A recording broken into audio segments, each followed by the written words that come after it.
নেতা হওয়ার বিড়ম্বনা বোধহয় একেই বলে।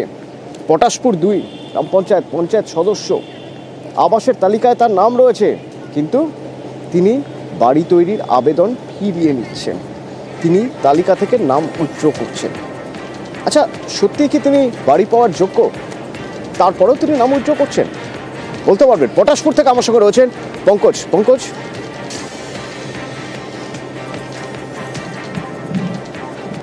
দেখো অতন্দা, একেবারে পটাশপুর 2 নম্বর ব্লকের পঞ্চায়েত গ্রাম পঞ্চায়েতের গোবর্ধনপুর বুথের যেখানে পঞ্চায়েত সদস্য অর্থাৎ তৃণমূল কংগ্রেসের পঞ্চায়েত সদস্য অমর মান্না, তিনি কিন্তু বাড়ি পাওয়ার যোগ্য, অর্থাৎ তার বাড়ি কিন্তু কাঁচা বাড়ি রয়েছে এবং সেই কাঁচা বাড়ি থাকা সত্ত্বেও তিনি কিন্তু এই আবাস যোজনার তালিকা থেকে নাম বাদের আবেদন জানিয়েছেন ব্লক প্রশাসনকে।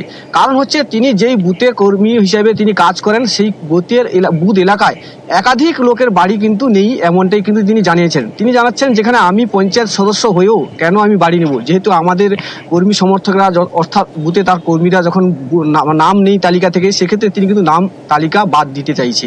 সেক্ষেত্রে যেখানে পঞ্চায়েত সদস্য তিনি অমর মান্না, তিনি এই কিন্তু যে এই যে ত্যাগ স্বীকার, তিনি কিন্তু তার যে ত্যাগ স্বীকারের এই যে আবেদন, সেক্ষেত্রে পঞ্চায়েত গ্রাম পঞ্চায়েতের যে প্রধান রয়েছে সুরজিৎ মাইতি, তিনি তার এই ত্যাগ স্বীকারকে কিন্তু সাধুবাদ জানিয়েছে। এক্ষেত্রে পটাশপুর 2 নম্বর ব্লকে পঞ্চায়েত গ্রাম। আর বর্তমান আমাদের PWL যেগুলো সার্ভে হয়েছিল, তাতেও বেশ কিছু গরিব দুঃখীর নাম বাদ গেছে।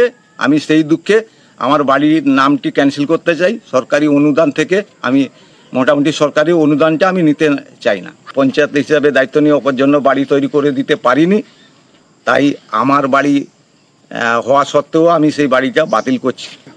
বাড়ি আমার পরিবর্তে যে সমস্ত পাওয়ার যোগ্য গরিব ব্যক্তি আছে, ওনাদের দিয়ে দিলে আমি খুব খুশি হব। আমাদের নেতা ওনারা চেয়েছেন যে আগে সার্বিক ডেভেলপমেন্ট, তারপর নিজের।